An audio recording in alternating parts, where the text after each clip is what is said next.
Kecha dazmollash uchun bergan kiyimlarni men dazmolman ya. Qanaqa xotinsan o'zi?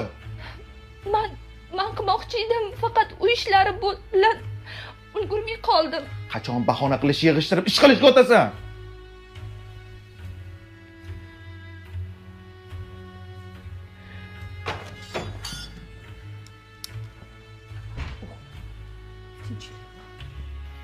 Ertalabdan yana nima janjal? O'zingiz olib bergan keliningizni bitta ishga eplab qila olmaydi. Kecha men ham nonushtaga bir pirogni urib pishiring desam, tilini 8 qarich qilib pishirishni bilmayman oyijon deb gap qaytaryapti. Oyijon, unaqa bo'lgani yo'q-ku. Qochib ko'zimga ko'rmas biroz qilib qo'yaman bo'lmasa. Bo'yda o'zi kelin degan zot bormi? Hamma o'ylayverib yotibdi. Ovqatlarni ham tayyorlamagandir siz-a? Kema gullar yo'q qo'ying. Pishiring. Qayoqdan ham shuni kelib qilgansiz? Sog'ligini qarang. Ko'rmaysanmi? Assalomu alaykum. Ha, turdingmi? Yaxshi o'tib turdinglar? Xayriyat-ey, turdinglarmi? Ha. Qani Malika e'tiranda to'xlayaptimi hali ham?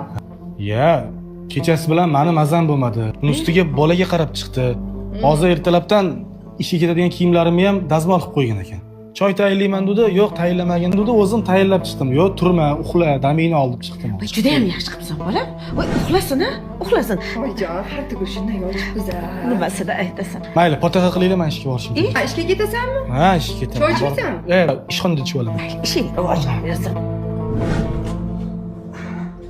Ukam, to'xta. Kechasini hech ham uxlamaganga o'xshamaysan.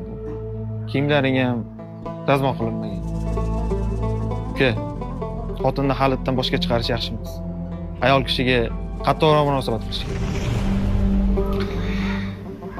Aka, bu qilgan ishim boshga chiqarishmi, yo'qmi bilmadim-u.